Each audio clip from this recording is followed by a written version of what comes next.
Hello, and welcome to Here for Health. We're so happy to see you with us, and we're very happy to have as a guest today Felix Pagan, who's an experienced fitness instructor, and I'll allow him to go in with his information on the topic we have today. We're going to be talking on hormones in health, and let me introduce Felix Pagan. How are you? I'm Felix, and on my Instagram, only one Felix, and I am LGBTQ heavy with fitness, middle age and above, and just lifestyle in general, and catering on online media, and also working in the fitness industry for over 22 years. So, happy to have you. Oh, we're so happy to have you, Felix. And we're very happy to be able to show information to you that you can use in your everyday life to get fitter, healthier, and happier. One of the questions I'd like to ask you, Felix, is tell us a little bit about what your experience has been in the fitness field and how you perceive health.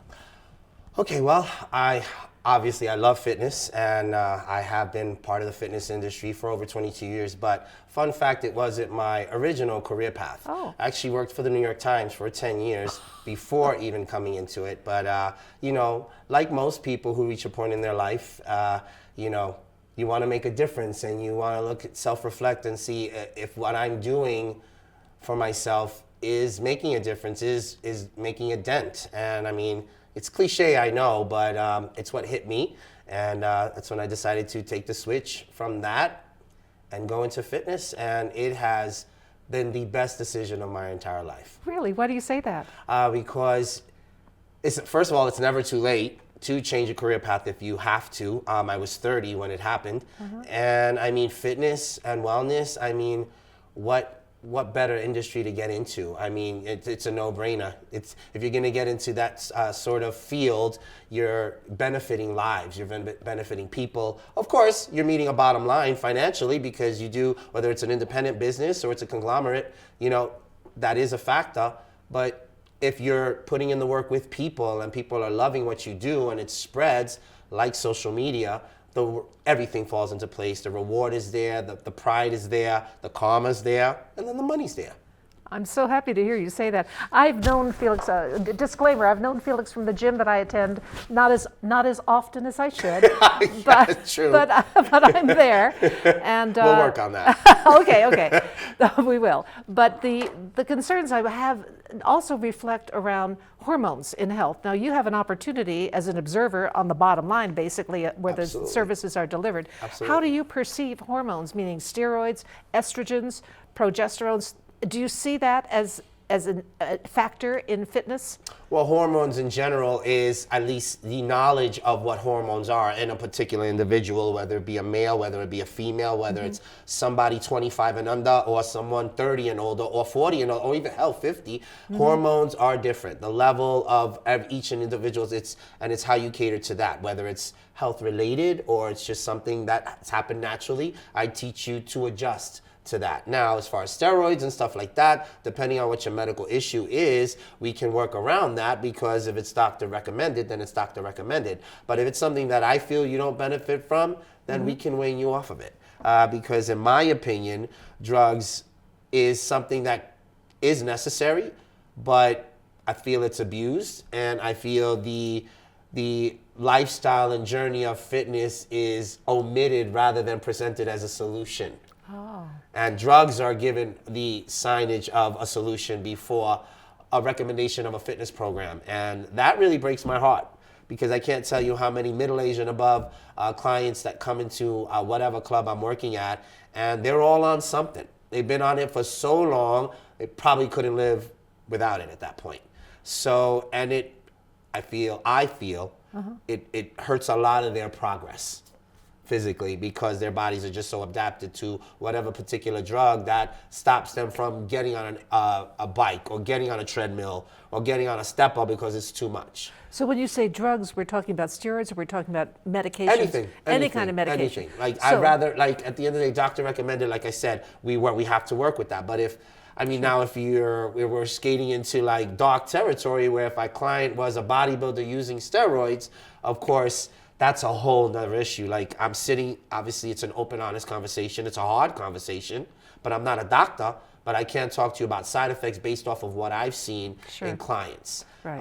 And I just tell them this is a no-no, but if you are going to do this, these are things that you can display preventative measures so that So you have to navigate around correct, those particular obstacles. That one of the biggest side effects in steroids in men that take illegal steroids, you know, they produce an over amount of estrogen, and then they've got to take other things to combat that, and then they're not producing their own testosterone, and then to get that back, it changes. I mean, I could go on and on. Well, there's always ramifications for drugs, Yeah, and all drugs have side effects that can be negative. I mean, that's the whole point of naming them side effects. Right. Along with the good, you get the bad.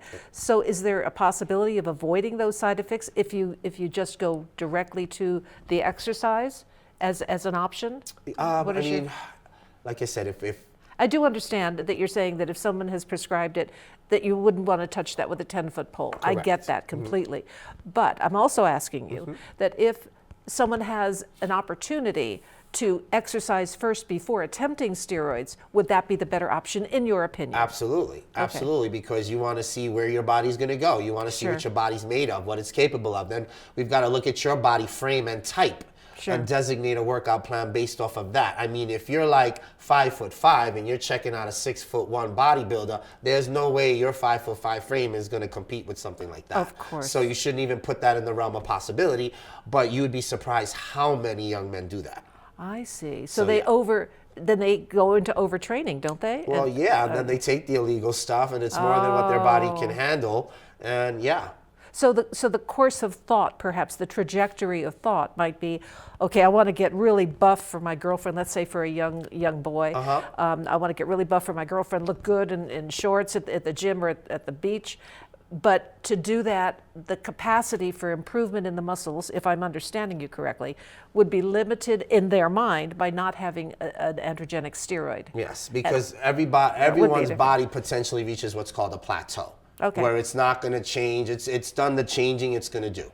Whether you're trying to get bigger or smaller, whatever it is, your body's going to flatten out at some point. And this is where people look for assistance.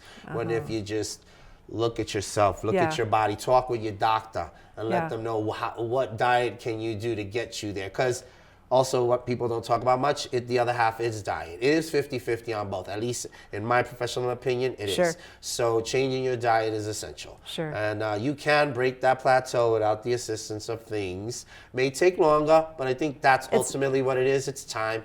Everybody wants it. Everybody wants it now. And nowadays, they're willing to sacrifice whatever to get it, which is kind of sad. That is sad. That is sad. So what I'm hearing you say is that you would suggest that people look to themselves for their own strengths and where their limitations, their natural limitations might lie, and be able to push that a bit in order to, on their own. I wouldn't even call it limitations. They're putting limitations on themselves. Like, again, you can't compare one body type to another if it's not the same, and that's what we do. Same thing with women looking at a model in a magazine. They're how beautiful, all that, and I get clients that tell me that, and they're like, "Oh my God, I want to look like this," and I look at them and I say, "It's not going to happen." And it's not because she's more beautiful or anything. Like, she is, like, first of all, 3 feet taller than you. You know, that kind of thing, and it's just like, they don't, the physicality of it all is not being processed. It's just like, I want to be that and that, period. There's no room for negotiation. So we're really talking about what are the sensible goals for you that you can achieve on your own with the right kind of support and effort. Yeah, I mean, I could break it down to brass tacks. It's be the best you can be. Thank you. That's it. That's excellent. Yeah. All righty. Period. Very interesting. Thank you, Felix. So you've actually answered a lot of the questions that I had, but one of the things that I'd like to also include in our discussion is the elderly people. Let's say people, I'm speaking one subset of women, and I don't know if I should include men as well in this, and you might be able to advise me, but women with the loss of their period and the hormonal changes we know to happen get a estrogen decrease, of course, and go into menopause, and then of course the fracture rate, speaking from the medical profession, if they don't have that stability of the torso and the muscles to be able to hold them upright in an ambulatory fashion, you know, be able to walk down the street, they can fall, break a hip, and then it's a nasty curve from there. So how would you think, and that's a question, I don't know the answer to this one at all, but do you feel that hormones in an older woman who is postmenopausal can help her capacity for exercise? I mean, yeah, at the end of the day, the blueprint of it all is working out creates endorphins. Endorphins make you happy. So that is the combat right there to anything, postmenopausal. Obviously, that's a mood that some women can't get out of bed over. Sure. And I mean, just getting there. Like one of the things I take pride in all the gyms that I've ever worked at, I tell each and every elderly that walks in, retired or otherwise, and then I'm like, hey, how you doing? How's your Monday, Tuesday, Wednesday? Oh, it's this and that. And I'm like, listen, you're here. Yeah. And that's all that matters. Yeah. And, it's such a simple thing to say, but really that's it. Because just the vibe alone in my club should at least turn you around to get on that machine, pick up that weight or get on that bike.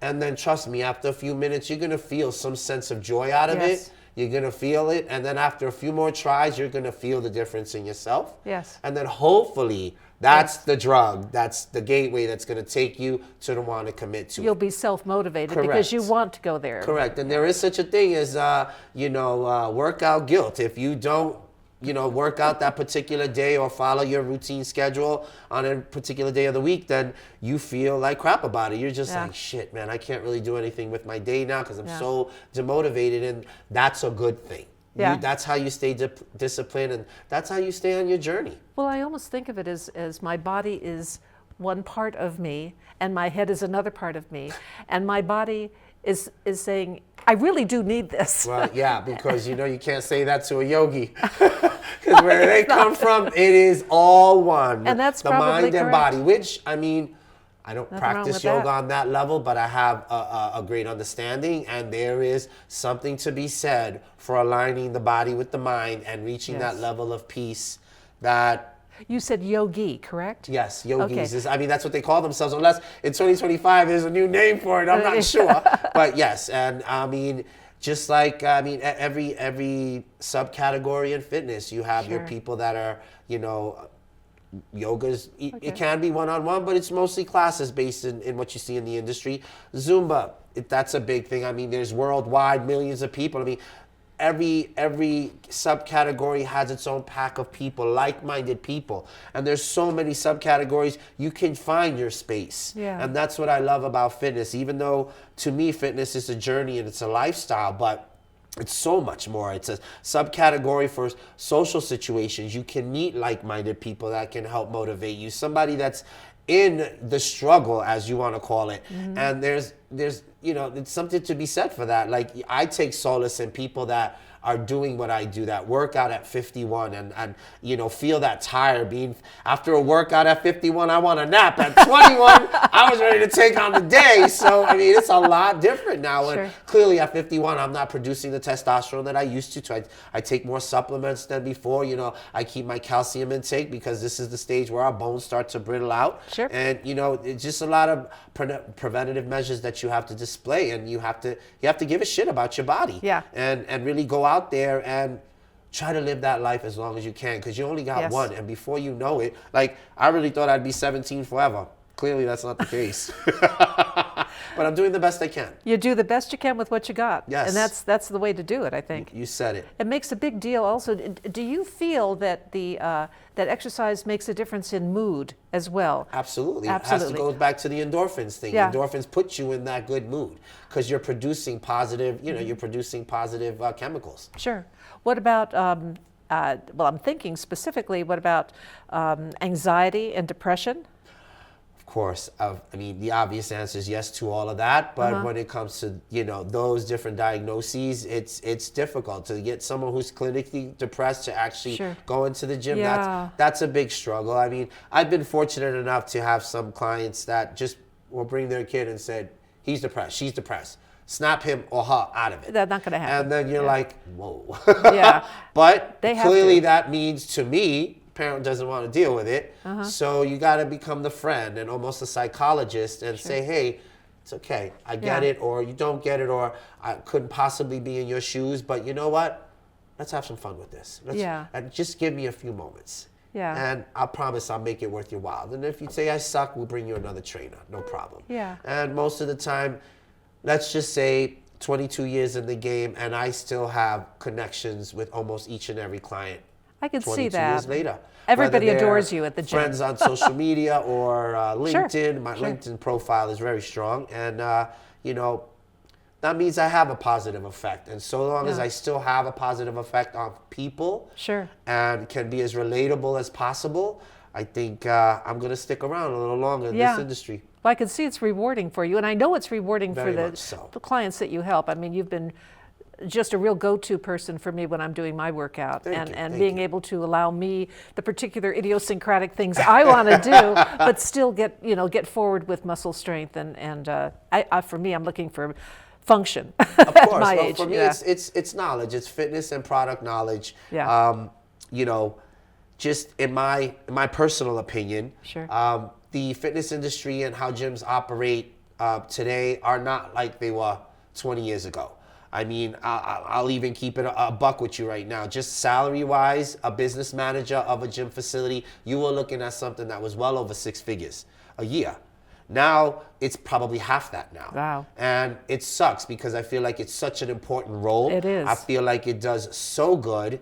And It's you critical know, to a person's well-being. and because of that, you know, I've had some of the greatest colleagues that I've worked with that were some of the best gym managers and life improvers over the last few decades. And now they're working, you know, basic union jobs or like Ashley Furniture or something because those jobs pay better or the benefits are better. And it's just so sad because I could see that the soul is gone in most of them, but they have families and they need to take care of them, and that's that Yes. reality. So Yes. now, given the way things are, with salaries lower, you have people with less desire and interest.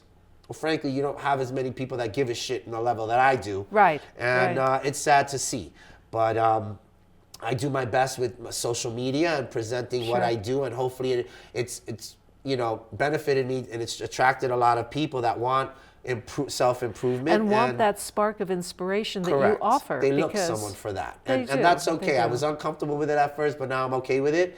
And now I'm in a place right now where it's clearly making a difference. People want it. Yeah. They just want that.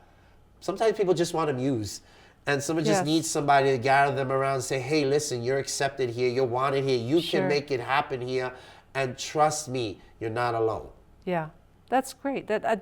I'm so inspired listening to you because I've also seen you in action, and I've seen how people in the gym respond to you. So I'm not just giving you a compliment for no reason. Oh, stop. No, but the truth is, you do need it. It's such a frightening territory when you haven't done it before. And I don't know if that's true for women more than men. I don't want to make that think kind of a correlation. I'd for like to different say reasons. it's both. I mean, I can really, but the best stories are stories that are my own. I don't Sure. like to speak much for others, but you know, when I came to start working out myself, my story was I was diagnosed with high blood pressure as a teenager, but I was Whoa. never an obese kid. It was hereditary from both my grandmothers, which was great. And of course, you know, if you take high blood pressure medication, it's kind of for life, right? So my doctor didn't want to do that to me. He said, listen, just work out, lower it, Sure. and see what happens. And that's what I tried to do. But that was back in the Bally Total Fitness days when you had Cher doing the commercials, and you know, it was hot pants and halter tops and neon colors and all of that, and Yeah. very intimidating. Jane Fonda was doing videos, workout videos, Yes. and she was damn near perfect. Like, Yes. I went into a gym and I was not welcomed. I was met with resistance. I was met who are you and what are you doing here? You don't belong here. Huh. Look at that scrawny kid, ha ha ha. And it was very, Off-putting. it's very triggering now actually. Yeah. But at the end of the day, I wanted to improve myself on a level where, you know, why I reference upon introduction, LGBTQ plus, you know, I introduced that because that's how I was treated since I was 6 years old. You know, I was teased and spoken down upon pretty much my whole life. So for me, that was just another space where people talked down to me and laughed at me and ridiculed me. But I stuck it out. And I said, you know, I'm going to do this. I don't care what anyone has to say. So clearly I can't ask anyone for questions because they're just going to laugh at me. So I'm just going to keep to myself, buy magazines, try to read up on it. And I did the best that I could. And I said to myself, if I ever get into this industry, if I ever want to do something, I would never treat people like these people treated me. Right. I would never do that to somebody because, you know, I'm a kid from Spanish Harlem. I got the balls to say, fuck you, I'm here to stay. Right. But not everybody has that. Sure. Some people will run. Some people will hide. Some people will, you know, go and cry. And those voices need to be heard. Those people need to be seen. So damn it, I know I'm only one person, but Yeah. if I can open that floodgate for people, you know, of my background, whether it's our, you know, Latino background or just, you know, the queer community, like, I'm gonna fight for you until I can't fight for you anymore. And then once I do open up the gate for you, just give it back, pay it forward. Yes. That's it. Yes. Well, I think also that experience, however negative it might have been at the time, Oh, woo! that's okay. Whatever experience it might have been at the time has shaped you I guess it has. into an advocate Absolutely. that has the knowledge of the negative part, but the ability to channel the knowledge that you do have forward to help those people. So it's really talk about paying it forward. That's what you're doing, whether you're aware of it or not, because sometimes we don't see it in ourselves. Yeah. You know, we don't see it as clearly as we can for somebody else. But I think that I like what you are proposing, and I think that in fact, for anybody who is having any questions about whether they can actually embark into a physical exercise program in a gym, we have a couple of videos for you at the end of this program that will be, I think, good for you to watch. They're not my videos, they're not our videos, they're YouTube videos, but they are talking about very simple things that you can do to make yourself start to feel the energy that you already have and be able to channel it into physical activity for yourself. One is on breathing, one is on Nordic walking, which has been shown by research to be a very helpful thing that's simple, you know, and it's just and actually Felix, who has not yet done it before, I don't think. No, that's he's actually gonna do what it for piqued us. my interest to do this whole interview because I definitely want to check it out. Yeah, so we are very excited to share this with you and to be able to answer some of your questions that you may not even have thought of until you've seen or listened to Felix and this program. So let me make sure I'm getting everything. I think you've covered so much that I really wanted to hear. I tried. Okay, so you talked about the advantages of to depression and anxiety and good feeling that can be associated with exercise alone. Yep. And then most of the questions I had were about hormones, but I wonder whether, I don't know this, but I'll have to talk, one of the guests we're having for this section of hormones is going to be talking about one of the side effects of hormones as well as one of the positive effects. I'm mostly concerned with bone density at my age because I'm 76. So one of the things I'm concerned about is I don't want to fall and break a leg and not be able to do what I want to do. Exactly. So I'm exercising and working with weights, which does increase, I believe, bone density. But there's also a lot of things that can be done to be able to get you as healthy as you can be so you can have the best life you can have. Yep. So do you know about, you had mentioned longevity. Did you have any particular questions, or not questions, but anything you want to relate about longevity? I mean, just longevity. Geez, that could mean I can get into well, that. how much do you want to get That's such into? a loaded question. Well, it wasn't intended to be. No, really. no, but that's a good thing. I mean, longevity is whatever you want it to be. I mean, whether it's longevity in something that you love doing, longevity in your physical being, Sure. you know, longevity in a career, you Okay. know, longevity in your fitness journey. I Okay. mean, depending on what your concept of longevity is. Okay. For me, I mean, yeah, clearly it's about I want to live as long and as healthy as I can possibly live. Sure. So for me, that's what it is. And Okay. I think I'm doing a pretty good job so far. Yes, you are. Yes, you are. I wondered if we can ask Felix to talk about two things that he would like to impart from his expertise position to our audience, to be able, for you as an audience, to be able to walk away and have something to take home and to be able to incorporate in your life for your own health. Let's do it. Okay, go ahead, Felix. You can tell him. Tell them which one. Tell him whatever you want to tell him. Two items. All right, so 2 items. If somebody wants to, let's start with somebody who wants to embark on a fitness journey. If somebody who wants to embark on it, I'm sure you have a lot of questions. And, you know, of course, initially people tell you Google's your friend, look everything up. But, you know, talk to people around you. You'd be surprised. There are like-minded people out there that even though they've never worked out before, I'm sure they've read a lot of articles, looked up, a lot of things, and everyone has some sort of interest, and everyone kind of scrolls on something, whether it's social media or look up articles. Start there, maybe look at yourself, maybe start making small changes in the way that you eat, depending on what, physical goals you have, and then kind of take it little by there. Maybe go visit a gym. Go check. There's so many gyms out there now, and I know gyms can be intimidating, but they're really not, because there's something for everyone out there right now. And, as an advocate for the queer community, I can safely say that there are places for you out there, and no matter how young or old, and no matter how uncomfortable you might feel, because I know most of us kind of stand on it now in 2025, but, at the end of the day, I know what that inner insecurity feels like, and I'm letting you know it's all good.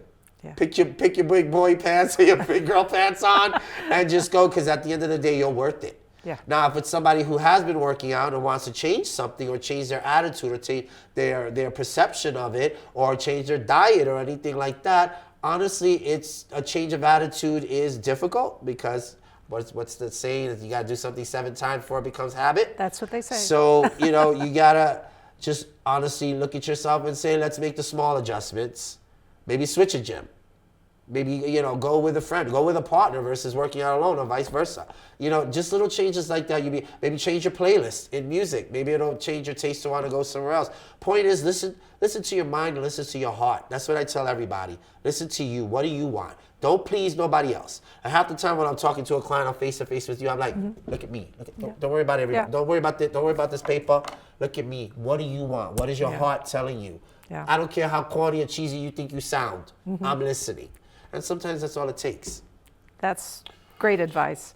And one of the things we want to add on is the Nordic walking video, which I think is excellent for if you don't have the time or don't want to start immediately with the gym.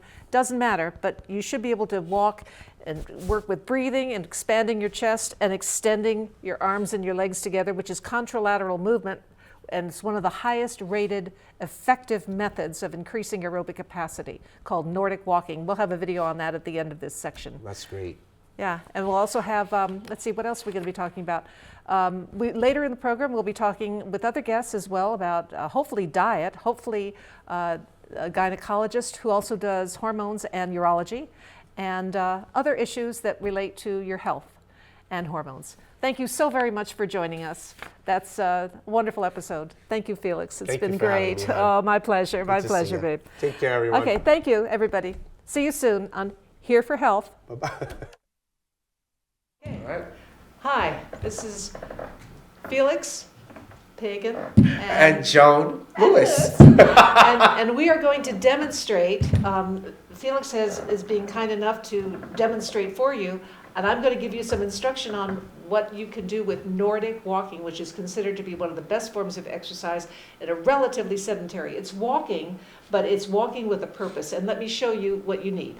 These are walking sticks. They happen to be, right now, $10 at Target. I'm not getting any pushback, whatever. We're not plugging them. We're not plugging They're not a sponsor, don't worry. It's nice that it's only $9, $9.99 or something. So let me show you. If you notice, there's a real difference between the size of this pole and the size of this pole. The pole should be, and I'm going to stand at right angles to you, the pole should be so your arms are at parallel with the ground.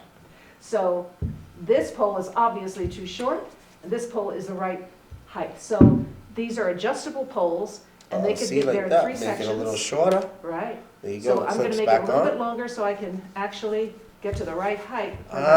There we go. Okay. Because we don't want strains, and we want to get what we want out of it. So this is on purpose, right? Yes, I deliberately made them different. So what is the difference in sizing? Should it be a couple inches difference on someone? No, it should be whatever size gets you, so that your elbow. Let me get this side, which is the camera. So your elbow is at right angles, and yours needs to be longer. So this one, the left hand, needs to be shorter? This one, let's do one at a time. This one needs to be a trifle longer. Okay. And don't push on it, so you're just... Should be a little higher then. A little higher, right. And you can adjust this for yourself. It's pretty easy. These have snaps. Okay. Okay? All right, so now this is where I'm perfect now. Okay, perfect. And then you just tighten them. Yeah. Now, don't put a lot of weight on it, because you have to kind of tighten up the strap. Okay. But you got it. That's exactly right. Perfect. And let me get this. So the point of this, let's talk about the handles, okay? The handles are just a loop. Okay, and then you put your hand through it so that your hand actually grasps the loop around your wrist and tightens, or you grip it around the handle like so. Okay? Handle looks like that when you don't grip, like this when you do. Okay? And they're both the right height. I didn't do this height. Give me a second. There. Yeah. There you go. Okay. So when you walk, ordinarily you walk just with a swinging gait, alternating sides, correct? But we don't usually walk with a great deal of force or a great deal of energy. So Nordic walking, and we have a video at the end of this discussion, to be able to engage your body, your upper and lower body. So if I'm going to walk from this position, oh, Felix, why don't you start there? Okay. You're going to walk from that position, walking towards me. Turn around right here. Oh, okay. There? Okay, good. Now walk towards me, but what you're going to do is you're going to take your pole and you're going to yeah, there you go. Alternate so that the point of the, hold a sec, stop a second. Okay. The point of the pole Should be aligned halfway with my between, foot. Okay. so that you're actually pushing yourself. Okay, let me see. So with each Here, step with your foot extend should your be the hand. same extension with the Yes, pole. and extend forward with your foot so that you can develop this nice smooth gait. So basically you're And- walking along with the pole. Yes, but you're using your arms and your legs. There you go. But you're doing it on the same side, so you want to alternate. So it's right? opposite sides. There, right? Okay. Okay. And this helps keep your body in alignment, and it also actually you should be puffing a little bit when you do this for a little bit of time. Okay. If you do it at a fast pace, which we really can't demonstrate on this stage, but if you do it at a fast pace along the ditch or along the street, it's always better to have a soft surface. But if you do it at a fast enough pace, you should be puffing at about 10 minutes. And I would assume if you're doing anything that's uphill, that is probably the best one because you're not putting any force. You're naturally picking yourself up as you go up. Yes, and you're kind of with the pivoting Nordic around it. sticks. You're sort of, as you get into the motion of it, you'll be, I'm going the wrong way. Hold on a second. I have to do this, sorry. Yep. Alternating. And then I have this one too short, so ignore that. But, yeah. When you're in a large enough area and you can go straight, the idea is you should be doing this motion. There You you should be go. expanding your chest to breathe deeply, keeping your head straight, keeping your spine in alignment, and this. And it's considered moderate intensity cardiac workout. Excuse me. MIC.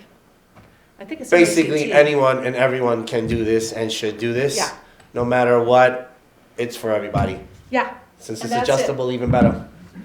Yeah, and all of $10 to get these right now anyway. I think they're usually 20. You can't even beat that. So there's no excuse. So, It's yeah. great. Yeah, so this is for you. And then when you're breathing, you expand that sternum, expand your chest, breathe deep, and get those muscles working in here that you don't ordinarily use if you're sitting in front of a computer all the time. So, or sitting doing nothing.